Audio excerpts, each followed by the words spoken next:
vou comentar, porque quem está aqui para fazer isso e falar de outros assuntos relacionados à política local, como eu disse, é o vereador Arlindo Araújo. Arlindo, bom dia, muito obrigado por ter aberto um espaço na sua agenda, que eu sei que ela é concorrida lá na clínica, né? No hospital, na verdade. Passei lá, conversei com a Amanda tempos atrás, fiquei surpreso com o tamanho da coisa. É um hospital de pets. Mas fala para mim, faz sentido, algum sentido que seja, um aumento desses nos salários de prefeito e secretários? Bom dia a você, bom dia a todos os ouvintes. Obrigado pelas palavras. Com relação ao projeto em questão, eu me manifestei contrário a ele já quando ele foi lido.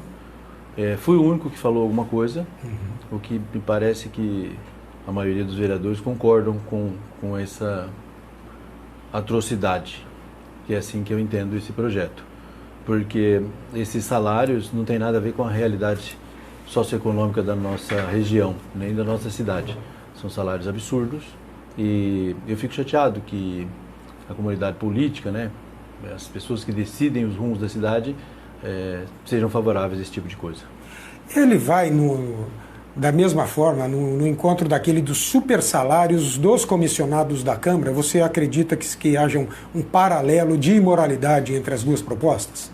Com certeza, inclusive um projeto semelhante a esse foi aprovado também para a prefeitura, né, recentemente. Então, eu percebo que há uma intenção de supervalorizar esses salários, né, e principalmente daqueles salários de pessoas indicadas politicamente, porque os secretários, né, procurador geral, essa moçada aí é tudo indicado politicamente, né.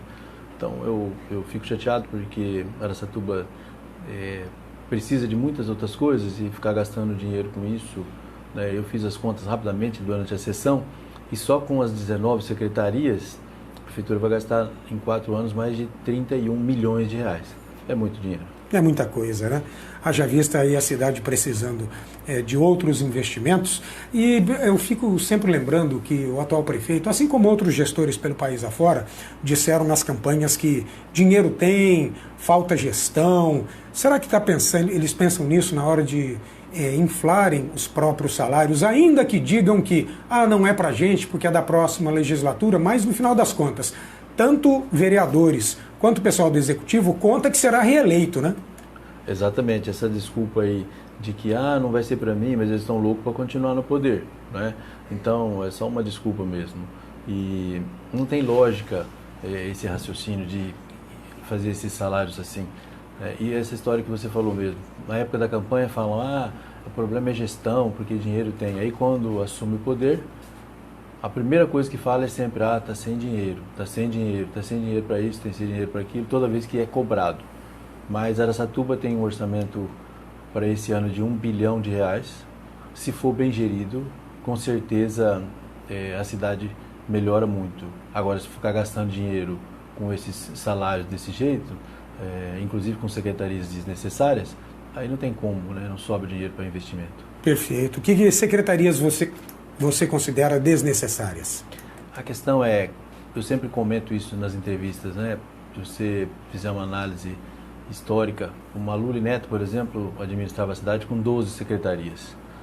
O Cido Sério entrou e criou mais 7 secretarias apenas para abrigar os seus correligionários dessa mesma vertente aí de satisfazer o público dele, né? E aí o dilador me disse que iria extinguir essas secretarias para poder economizar. Essas secretarias hoje gastam R$50 milhões por ano a mais. E então, se tivesse realmente extinto essas secretarias e criado diretorias, né, para fazer as mesmas funções e tal, não ficaria inchada a máquina e você teria uma economia considerável se você economizar. Por exemplo, hoje gasta 50 milhões a mais por ano com secretarias. Se você diminuir isso pela metade, se economizar 25 milhões por ano, em 4 anos você tem 100 milhões. E eu sempre bato nessa tecla, dá para você construir, que é aquilo que eu entendo que é uma coisa mais necessária hoje. Dá para você construir um pronto-socorro municipal com qualidade, com estrutura, para que os médicos possam desenvolver seu trabalho com qualidade. E não aquela estrutura obsoleta que está ali, pagando aluguel, atendendo mal as pessoas, porque não tem estrutura, falta medicamentos, não tem lógica também faltar medicamentos, não tem cabimento faltar para pessoas que têm diabetes, o kit, né, diabetes, aquelas fitas, a insulina, uma hora tem uma coisa, outra hora não tem a outra, e as pessoas ficam passando dificuldade. A gente fala de uma doença grave. Diabetes é uma das doenças que mais mata no mundo, né? E se a Secretaria da Saúde não consegue se estruturar para poder atender, eu estou citando esse público, né? Mas fora outros problemas, né? Se não consegue atender isso, é muito chato. Eu me lembro que quando estavam reclamando que estava faltando os kits para tratamento de diabetes, a Secretaria da Saúde deu como explicação que não sabia quando nem como iria colocar isso em ordem. Então isso não é resposta que uma Secretaria de Saúde dê para a população, pelo menos na minha concepção, né? Com certeza. Vale lembrar que quando o governo começou, o pronto-socorro era em outro local, e aí mudaram, dizendo que era para o centro da cidade, fizeram uma reforma às custas da prefeitura, pagando aluguel, e agora é obsoleto, já falam até em voltar, em trocar o local novamente. A saúde, que eu entendo, inclusive em pesquisas que já vi pela cidade, que é a preocupação maior, é a necessidade maior do cidadão araçatubense. Como é que você classifica a gestão da saúde hoje no município? Ruim, muito ruim. Ao longo de todo o tempo, se você fizer uma avaliação, ele fechou o Hospital da Mulher, que isso impactou a Santa Casa, porque encheu mais de gente na Santa Casa, que atende a região inteira. Ele fechou um pronto-socorro. Que o pessoal fala, não era pronto-socorro. Era sim, atendia as pessoas. Então, o pronto-atendimento aqui da América do Sul? Da América do Sul. Concentrou tudo num lugar só, um lugar mal estruturado. Como eu disse, um lugar obsoleto, uma coisa antiga, uma estrutura hospitalar antiga, né? E com isso as pessoas são mal atendidas. Eu digo, o bem maior que uma pessoa pode ter é a saúde. Ele pode ser rico, pode ser o que for. Se ele não tiver saúde, ele vai morrer. E se o gestor não se preocupa em dar qualidade de saúde para as pessoas, porque quem se utiliza, inclusive, do pronto-socorro, são as pessoas menos favorecidas. Aqueles que têm um pouco de dinheiro conseguem ter convênio, né? Vão para os seus convênios. Então, as pessoas menos favorecidas são mal atendidas e todo dia ali você tem problemas de atendimento. Recentemente morreu uma pessoa que foi no pronto-socorro 3 ou 4 vezes com dor abdominal e esse rapaz tinha 30 e poucos anos e ele estava com uma apendicite e ele morreu. Isso é falha de diagnóstico, porque essa doença é diagnóstico clínico, inclusive, nem precisa de muitas coisas, né? Mas em função daquela estrutura precária, eu acredito que um monte de gente para atender, o médico também não dá conta de atender 200 pessoas por dia com qualidade, né? Então, eu digo que essa falta de estrutura, essa falta de respeito até com a população, traz uma série de problemas. Teve também, são exemplos assim, emblemáticos, né? Uma pessoa que teve alta e precisava ir para casa, não tinha ambulância. Ele foi na carroceria de uma Saveiro, não sei se você se lembra disso. Então, lembro. É uma cidade que gastou um monte de dinheiro que veio na época da pandemia para comprar um monte de carro, lembra? Lembra disso? Em vez de comprar respirador, o prefeito ainda fez um vídeo de mau gosto, assim, com um jeito meio nazista de dizer, olha, se de cada 10, 8 morrem, então não vale a pena fazer. Então os outros 2 que iriam ficar vivos, para ele podia morrer. Meu Deus. Foi a justificativa que ele deu para comprar carro à época. Bom, esse vídeo foi tão de mau gosto que depois a assessoria dele tirou o vídeo de circulação e tal, mas ele falou isso. Teve um pedido de CPI na Câmara por conta disso, por conta dessa colocação dele. Então, essa é a visão que o prefeito tem da saúde, né? Então é chato isso, mas é a realidade, é a nossa realidade. E aí a gente estava falando agora há pouco dos salários aí, né? Da proposta de aumento do salário da prefeitura e fizemos o comentário que eles legislam em causa própria, imaginando que vão voltar, que vão se reeleger. E aí a pergunta, evidentemente, que o pessoal já está fazendo, tanto pelo meu WhatsApp particular quanto da Rádio Jovem Pan, é a seguinte: e Arlindo Araújo? Tem gente dizendo que ele está cansado, que agora vai ficar em casa e que não vem mais para a reeleição, no que seria o 9º, você está no 8º mandato, não é? Sim, estou no 8º mandato. Você vem tentar o 9º ou não? Não, eu sou pré-candidato. Aí pronto. Quem falou que eu estou cansado, está desafiado a sair correndo comigo na rua, se conseguir me acompanhar. eu e o Jonathan que não vou. Tenho 63 anos, mas eu tenho um bom preparo físico, eu tenho um bom preparo mental, eu me sinto em condições de representar a população, né, e de dar as minhas ideias, que é a minha única intenção de participar da política e dar a minha contribuição. Por isso, sou pré-candidato novamente. Se vou ganhar, aí já é outra história. Agora, cansado eu não estou, não. Tá certo. E continua no MDB? Eu vou sair do MDB por questões de ajeitar um partido onde eu possa ter mais condições de concorrer. E o meu partido que eu vou agora vai apoiar a Edna Flor. Ah, já está então definido. Vai para o Republicanos? Não, eu vou pro Solidariedade. Solidariedade. É. Ah, Solidariedade, deixa eu ver, é do... Paulinho da Força? É. Acho que é, né? Isso. Acho que é. Solidariedade. Aqui eu conversei com o Boato, que é vereador também, né? Ele me convidou. E quando vai ter eleição... Ah, o Boato também está fora do MDB? Ele também vai para esse mesmo partido. Para o Solidariedade. Está aí, olha só, informação nova eu não tinha. Boato e Arlindo no Solidariedade e apoiando Edna Flor. Muito Exato. Bom. O Boato me convidou, eu achei interessante também apoiar a Edna Flor, que é minha amiga de longa data. Mas na época de pré-eleição, existe isso, você precisa estudar exatamente para onde, em que partido você vai concorrer para tentar viabilizar a sua eleição, até porque eu não sou uma pessoa que tem uma votação sempre muito expressiva, minha votação é mediana, o suficiente para eu me eleger. De repente, se eu tiver num partido assim ou assado, pode comprometer essa possível eleição. E aí você já me informou, então está indo para o Solidariedade, vai apoiar Edna Flor. Como é que você enxerga esse movimento aí das pré-candidaturas? Hoje Araçatuba com 6 pré-candidatos anunciados a prefeito, né? Borella pela prefeitura, Edna Flor, no meu entendimento, abandonado depois de 8 anos, Lucas Zanata pelo PL, Cido Sério pelo PV, Bruno Pandini, pelo Novo, tem mais um aí que eu... e o Felipe Fornari, evidentemente, pelo PP. Como é que você enxerga estes 6? Você acredita que vem mais gente por aí ou 2, 3 deles possam se unir e reduzir esse número de candidatos a prefeito, Arlindo? Então, eu sou difícil de fazer essas previsões, sabe? Me parece que todos eles estão realmente decididos a ser candidato, né? Então, pelo jeito, vai ser essa moçada aí mesmo. Acho pouco provável que vai fundir um ou outro, porque eles estão muito convictos, pelo menos com aqueles com quem eu falei. Né? E é natural, né? No processo político é natural, tem várias vertentes. Aproveitando uma observação que você fez, que a Edna foi abandonada, foi mesmo, foi uma ingratidão muito grande do prefeito. Não é? Prefeito ingrato. Né? Ele foi eleito, todo mundo sabe disso.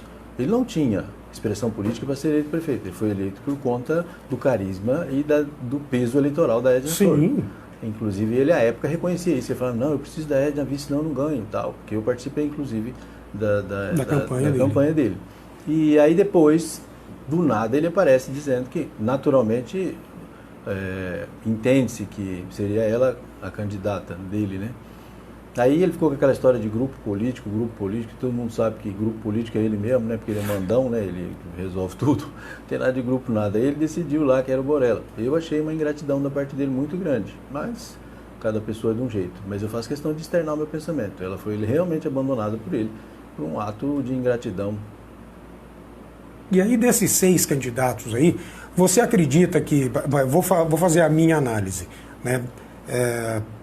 Tem 2 que eu acredito que tenham menos chances. O Bruno Pandini, que é do Novo, porque acabou de chegar, mas eu entendi, conversando com o pessoal do Novo, que eles estão investindo em uma nova cultura política. Por mais que ele não seja conhecido ou popular, nós estamos construindo uma jornada. Ok. Cido Sério vem, mas a reboque da última eleição que ele não conseguiu, em sendo ex-prefeito, nem se eleger vereador, parece-me que é difícil, mas está fazendo o movimento dele, né? Enfim. E dos outros, na minha modesta opinião, vai ser um pega para capar. Lucas Zanata, Borella, Edna e Felipe Fornari, todos eles aí vêm para as cabeças. Você enxerga que vai ser bem disputado, que o negócio vai ser páreo a páreo até o final, ou existe a tendência de alguém se sobressair de cara? Eu concordo com você, eu acho que vai ser bem disputado. Acredito eu que tenha diferenças pequenas entre eles, mas que, a menos que surja um fato novo, né, ao longo do período de pré-campanha ou na campanha, para alguém se destacar. Mas, a princípio, entendo que vai ser bem concorrido, sim. O que pode fazer a diferença para você, Arlindo, na escolha de um desses daí? Porque eles têm características 3D, dois aí, um é mais conservador, outro menos, é meio parecidão. O que você acredita lá, ó, se você pudesse dar dica para um deles? Faça isso que vai te destacar em relação aos outros. Não é. Eu entendo mais que pode ser uma questão de um detalhe. Mas isso é o meu pensamento, né? Eu não sou nenhum comentarista político, nenhum entendido disso, mas eu entendo que foi detalhe. Eventualmente, se algum deles falar alguma besteira que não caia bem no gosto popular, Araçatuba é uma cidade conservadora, uma cidade do interior do estado de São Paulo, tem até um lado meio provinciano, então se alguém falar alguma besteira que possa ofender um determinado segmento da sociedade, talvez esteja aí a diferença. Esse é o meu pensamento. Você acha que as igrejas podem fazer diferença? Porque o pessoal fica muito hoje sectário, né? É evangélico, é católico, não é de religião nenhuma, é da maçonaria, e tudo isso entra no bolo, vira um caldo grosso. Você acha que pode fazer a diferença, não? Não, com certeza. É? A igreja faz diferença. Tanto é que você pode ver no Congresso Nacional, em todas Bancadas, as casas legislativas, tem lá representantes religiosos, né? Então a igreja faz diferença, sim.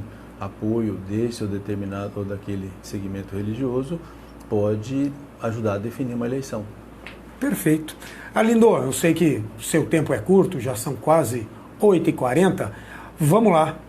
Qual é a sua dica para o cidadão, para o eleitor araçatubense que está descontente com a política de forma geral, seja da prefeitura, da Câmara Municipal, para as próximas eleições?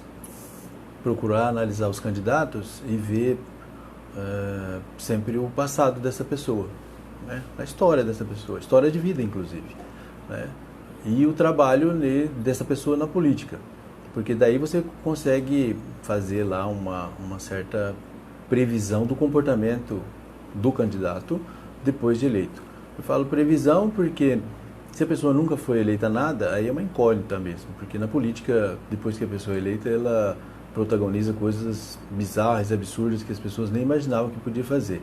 Então eu entendo que precisa realmente analisar com muito critério os candidatos e procurar ver o passado dessa pessoa, como ela pauta a vida dela, porque é daí que vai sair a sua conduta no futuro. E é inegável. As pessoas falam, não gosto de política, política é coisa chata, tem um monte de bandido na política, tem gente que não presta na política, e tem mesmo, bastante. Só que, inegavelmente, é a classe política que decide os rumos da cidade. E você vai sofrer os efeitos, as consequências dos atos dessas pessoas que forem eleitas no seu dia a dia, com taxas, com imposto, com qualidade de vida, com qualidade de atendimento médico e por aí afora. É isso. A votação deve passar, né, o projeto de aumento dos salários, principalmente se a população não se manifestar e não for para a Câmara, né?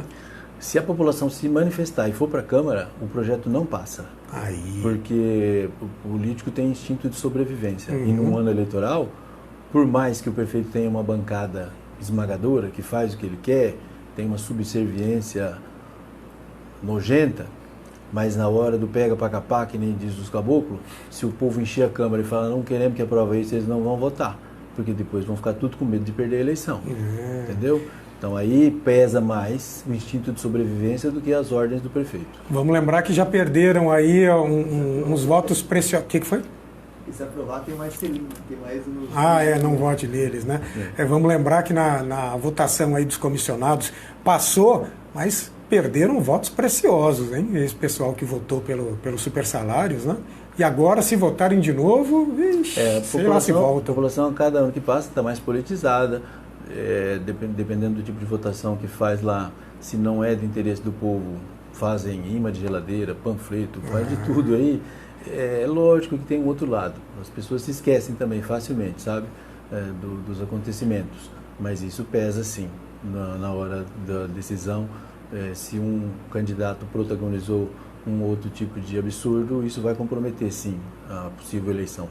É isso. Arlindo, quero te agradecer pela participação no programa de hoje. Você sabe que os microfones da Jovem Pan estão sempre abertos quando você tiver informação relevante para compartilhar. Eu aqui agradeço a oportunidade, agradeço o convite, estou sempre à disposição, entendo que isso também faz parte da minha obrigação enquanto político de poder externar o meu pensamento e poder ajudar de alguma maneira no amadurecimento político da população. Muito obrigado. É isso. Bom trabalho e bom dia.